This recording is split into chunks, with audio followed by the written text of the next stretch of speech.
प्यारे बच्चों, आप सबका डी के पाटले हिंदी क्लास में स्वागत है। आज हम जो पाठ पढ़ने वाले हैं वो पाठ है 7 इकाई का 7.1 मध्ययुगीन काव्य मीराबाई। ये पाठ आज हम पढ़ना शुरू कर रहे हैं, तो आपको ध्यान से इसको पढ़ना है, ध्यान देना है। मीराबाई एक महान कवित्री मानी जाती हैं और श्री कृष्ण की भक्ति में लीन होकर के लोक मर्यादा को त्याग करके और अपने श्री कृष्ण के भक्ति में रस विभोर होकर के आनंदित होकर के नाचने लगती है। वहाँ का ये पद है जिसको आज आप पुस्तक में, अपने पाठ्य पुस्तक में पढ़ेंगे मेरे द्वारा। तो चलिए हम चलते हैं व्याख्या के लिए। मैं कवित्री मीराबाई का जीवन परिचय बता चुका हूँ, तो सीधे मैं पद्यांश में आना चाहूँगा। तो पहला पद्यांश यहाँ पर हम जिसका सस्वर वाचन करेंगे और इसके बाद हम व्याख्या करेंगे, तो ध्यान देंगे। बहुत ही सुंदर पद्यांश है। चलिए हम सस्वर वाचन करते हैं। पग घुंघरू बांध मीरा नाची रे, पग घुंघरू बांध मीरा नाची रे, नाची रे मीरा नाची रे, नाची रे मीरा नाची रे, पग घुंघरू बांध मीरा नाची रे, पग घुंघरू बांध मीरा नाची रे। मैं तो मेरे नारायण की, मैं तो मेरे नारायण की आप ही हो गई दासी रे, आप ही हो गई दासी रे, पग घुंघरू बांध मीरा नाची रे, पग घुंघरू बांध मीरा नाची रे। लोग कहे मीरा भई बावरी, लोग कहे मीरा भई बावरी, न्यात कहे कुल नासी रे, नात कहे कुल नासी रे, पग घुंघरू बांध मीरा नाची रे, पग घुंघरू बांध मीरा नाची रे। विष का प्याला राणा जी भेजा, विष का प्याला राणा जी भेजा, पीवत मीरा हाँसी रे, पीवत मीरा हाँसी रे, पग घुंघरू बांध मीरा नाची रे, पग घुंघरू बांध मीरा नाची रे।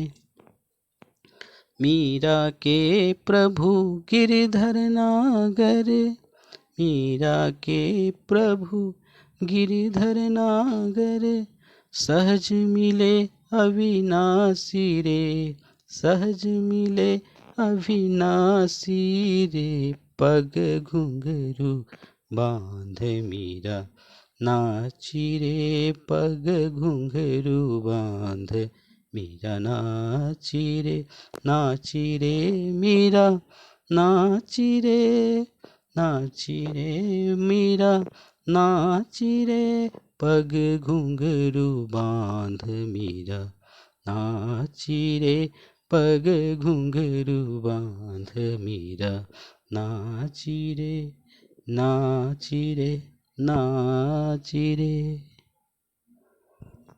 चलिए अब हम इसका व्याख्या करेंगे। व्याख्या के लिए संदर्भ, प्रसंग और विशेष भी होना अनिवार्य है। संदर्भ हम सबसे पहले लिखेंगे। प्रस्तुत पद्यांश हमारी पाठ्य पुस्तक हिंदी विशिष्ट के पाठ 7.1 से मध्ययुगीन काव्य मीराबाई के पद से लिया गया है और इसकी कवित्री मीराबाई जी हैं।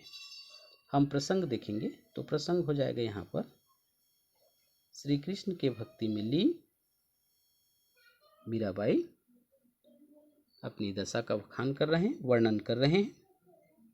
ये इसका प्रसंग है। व्याख्या हम देखेंगे। व्याख्या जानने से पहले आपको कुछ कठिन शब्द है उसके अर्थ आना चाहिए।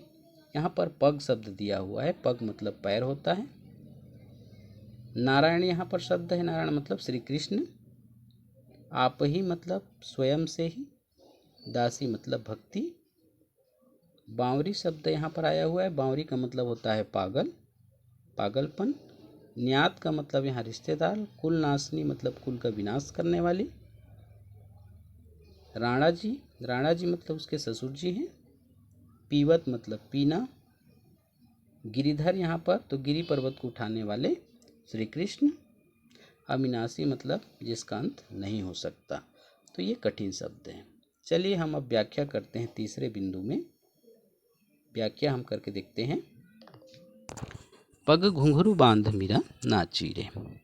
कवित्री कहती हैं कि मैं पैरों में घुंघरू बांध करके श्री कृष्ण की भक्ति में लीन होकर के मैं नाच रही हूँ। मैं तो मेरे नारायण की आप ही हो गई दासी रे। मैं तो अपने श्री कृष्ण की भक्ति में स्वयं ही डूबी हूँ, स्वयं ही उनकी दासी बन गई हूँ। लोग कहे मीरा भई बावरी। अब तो लोग मुझे पागल समझने लगे हैं।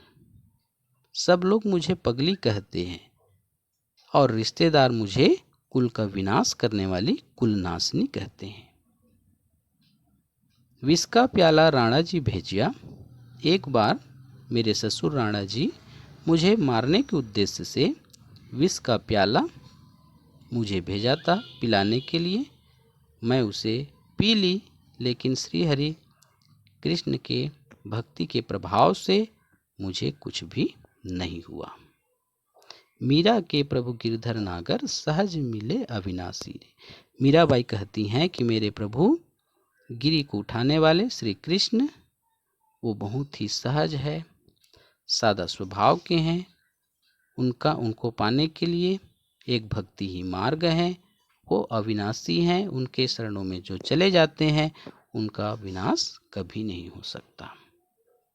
इसलिए श्री कृष्ण के भक्ति में मैं लीन बावरी सी हो गई हूँ। चौथा हम पॉइंट देखेंगे विशेष। तो विशेष इसमें हो जाएगा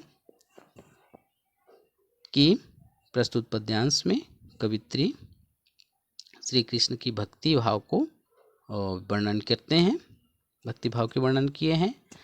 इस पद्यांश में सांतरस है, साथ ही साथ ये जो पद है ये पद है। तो बहुत सुंदर ये पद्यांश है। आपने इसको समझा, जाना, इसके लिए आप सबको धन्यवाद। और इस गेय पद को आपको गा करके याद करना है। और इतना ही कह करके मैं अपनी वाणी को विराम दूंगा। अगले पद्यांश के साथ हम अगले वीडियो में मुलाकात होंगे। तब तक के लिए धन्यवाद।